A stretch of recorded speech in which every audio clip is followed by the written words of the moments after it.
Hello everyone, आज है 27 जून और आज इस वीडियो में हम बात करने जा रहे हैं रतन इंडिया पावर के बारे में। देखिए 10% की तेज़ी यहाँ पर देखने को मिली है और देखा जाए तो उससे एक दिन पहले यहाँ पर 20% की रफ्तार भी आई थी। और जब तेज़ी आई थी तब मैंने कहा भी था कि भैया देखो तेज़ी जो है वो टेम्पररी है, हो सकता है कि 6 रुपये पर अगर ये पहुंच जाता है तो वहाँ से आपको एक प्रॉफिट टेकिंग देखने को मिल सकती है, क्योंकि जिस खबर के चलते तेज़ी आई है वो खबर अच्छी ज़रूर है, लेकिन ऐसा नहीं है कि चीज़ें बदल जाएगी यहाँ से। तो वीडियो को शुरू करो उससे पहले अगर आपने अभी तक चैनल को सब्सक्राइब नहीं किया है तो प्लीज़ अभी इसे सब्सक्राइब कर लीजिए, क्योंकि आगे भी बहुत सारे वीडियोस हैं जो आपको काफ़ी ज़्यादा हेल्प करेंगे। तो 5 रुपये का शेयर है, 10% की गिरावट देखने को मिली है पिछले एक महीने में। अगर हम देखें तो एक महीने में 60% की तेज़ी है। 3 रुपये से बड़ी रफ्तार बनी, 5 रुपये 60 पैसे पर गया, लेकिन आज गिरावट देखने को मिली। देखिए तेज़ी की जो वजह थी वो यही थी कि रतन इंडिया पावर ने जो पैसा रेज किया है as a fresh loan raise किया है 1115 करोड़ रुपए, किससे? कोटक महिंद्रा बैंक से, और जिसके चलते हमें तेजी देखने को मिली थी। यहां पर आप देखो तो Ratan India power limited has raised a loan of rupees 1114 crore in a transaction led by Kotak Mahindra bank, ये उन्होंने बताया स्टॉक एक्सचेंजेस में। In a statement the company said that December 2019 it has reached the resolution with its previous lender regarding 1350 megawatt Amravati thermal power plant. और अगर हम loans की अगर हम बात करने जाए तो यहाँ पर देखिए loans from Indian bank and financial institution were taken over by the international financial institution including Goldman Sachs and Varde partners through Aditya Birla ARC as a part of the resolution both set of lenders outgoing and incoming received 15% equity stake each. तो देखो खबर तो अच्छी है कि चलो भैया एक बड़ा लोन इन्होंने रेज ज़रूर किया है, लेकिन अगेन मैं कह दूँ ये लोन है, ठीक है, लोन है, तो ये ना समझा जाए कि इन्वेस्टमेंट नहीं, ये लोन है। यहाँ पर अगर हम बात करें रतन इंडिया पावर की तो देखो पॉजिटिव खबरें जब आती है वो भी किसी पेनी स्टॉक्स में आती है तब तेज़ी अपने आप बहुत बड़ी देखने को मिलती है, और ऐसे में जो वॉल्यूम्स होते हैं ना वो बहुत ज़्यादा नज़र आते हैं। आज अगर हम इसके वॉल्यूम देखें तो 36 करोड़ से भी ज़्यादा की क्वांटिटी में शेयर हमें ट्रेड होते नज़र आए। मतलब काफ़ी बड़े वॉल्यूम्स हैं, ये काफ़ी बड़े वॉल्यूम्स। हालांकि कल भी काफ़ी बड़े वॉल्यूम्स यहाँ पर हमें देखने को मिले ज़रूर थे। अगर बात करी जाए कंपनी को लेकर तो कंपनी में according to Moneycontrol user 11% लोग कह रहे हैं कि बेचो और भाग जाओ, 85% लोग कह रहे हैं खरीदारी करो, और 4% लोग कह रहे हैं होल्ड करो। यहाँ पर अगर हम बात करने की कोशिश करें कंपनी में तो पिछले 2 फाइनेंशियल ईयर में इनके रेवेन्यू में अच्छी रफ्तार आई, जबकि इससे पहले लगातार गिरावट थी इनके रेवेन्यू में। 1923 करोड़ से लगातार गिरकर 1560 करोड़ के आसपास के इनके रेवेन्यू थे, लेकिन 2022 में ये बढ़कर 3260 करोड़ रहे और 23 में ये 3231 करोड़ रहे।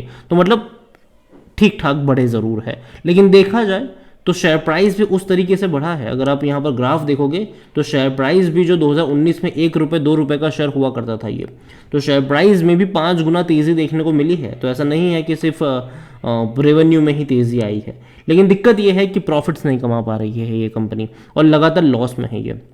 2021 में 940 करोड़ का लॉस था, 2022 में 2000 करोड़, 2023 में 1870 करोड़। तो भैया लॉसेस है यहाँ पर, और क्वार्टर ऑन क्वार्टर लॉस तो है, बड़े लॉसेस देखने को मिल रहे हैं।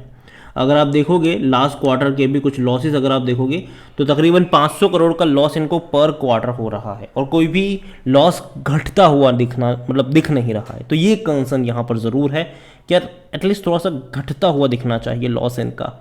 और जहाँ तक बात करी जाए रतन इंडिया पावर की तो कोई भी एनालिस्ट खरीदारी करने की बात नहीं कर रहा है, क्योंकि फंडामेंटली अगर नंबर्स को अगर हम देखें तो कंपनी फंडामेंटली स्ट्रांग तो नहीं है। हाँ, बीच बीच में जब खबरें आ जाती है तो शेयर में तेज़ी गिरावट दोनों ही बराबर मात्रा में देखने को मिलती रहती है यहाँ पर, लेकिन फंडामेंटल्स अगर आप देखो, नंबर वाइज अगर आप देखो, प्रॉफिट्स इनके नंबर्स देखो या फिर आप नंबर्स देखो रेवेन्यू के, तो वो उतना ज़्यादा एक्साइट करने वाला नहीं है। शेयर होल्डिंग की बात करें तो प्रमोटर के पास 44.06% की होल्डिंग है, उनमें से प्रमोटर की 39.19% की होल्डिंग गिरवी है। मतलब हाँ भैया गिरवी तो है, काफ़ी बड़ी क्वांटिटी गिरवी है, और ये भी एक बड़ी नेगेटिव चीज़ है। बड़े फंड हाउस में म्यूचुअल फंड्स के पास कुछ भी नहीं है, म्यूचुअल फंड्स यहाँ पर कुछ नहीं कर रहे, मतलब कोई भी क्वांटिटी लेकर म्यूचुअल फंड्स यहाँ पर बैठे नहीं है। डोमेस्टिक के पास 7.25% की होल्डिंग है, एफआईएल्स के पास 0.30% की होल्डिंग है, रिटेल और अदर की मिलाकर बनती है 48.39%, जिनमें से रिटेल इन्वेस्टर्स 13.74% की होल्डिंग लेकर बैठे हुए हैं। बाकी की अदर पार्टीज के पास है 34.65%। देखो गेम यहीं पर ज़्यादातर होता भी है, जो बड़ी क्वांटिटी में लेकर बैठे हुए हैं ऑपरेटर्स, वो यहाँ पर गेम खेलते रहते हैं।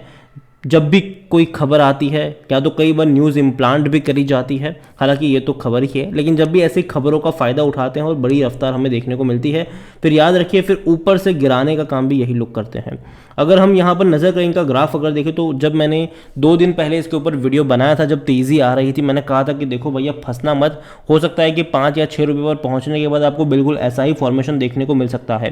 क्योंकि जो रीफाइनेंसिंग की जो बात हम कर रहे हैं, ठीक है, डेट रीफाइनेंसिंग की जो हम बात कर रहे हैं, लोन्स वगैरह की बात कर रहे हैं, तो ये चीज़ सुजलॉन बहुत पहले कर चुका है, ठीक है। लेकिन फिर भी शेयर अगर आप इसका देखते हो उसके बाद तो पैटर्न ऐसा ही होता है, तेज़ी आती है वापस गिरता है, तेज़ी आती है वापस गिरता है। और ये मैंने सुजलॉन का एग्जांपल दिया था मेरे पिछले वीडियो में, जब मैंने रतन इंडिया पावर के बारे में बात करी थी कि देखो सेम चीज़ ऐसा हो सकता है।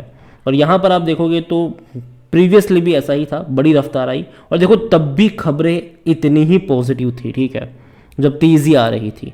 लेकिन बाद में जब खबरें नहीं आती तो भैया ऑपरेटर ऊपर से गिराते हैं, नीचे आता है, वापस खबरों का बाजार गर्म होता है, शहर में तेज़ी आती है, वापस नीचे की तरफ गिरता है, वापस खबरों का बाजार गर्म होता है, तेज़ी आती है, वापस नीचे गिरता है। इस बार भैया कोटक की तरफ की मेहरबानी रही यहाँ पर कि उन्होंने लोन यहाँ पर दिया और शेयर में तेज़ी आ गई, लेकिन बाद में आज के दिन में गिरावट आई और ये एक्सपेक्टेड था, ठीक है, ऐसा नहीं है कि एक्सपेक्टेड नहीं था। मैंने पहले भी बोला था कि भैया गिरावट आ सकती है, तो फ्रेश बाइंग की तो जल्दबाजी मत करना, बल्कि जिनके पास है उनके पास मौका होगा पार्शली प्रॉफिट लेने का यहाँ पर, ये मैंने आपको तब भी कहा था।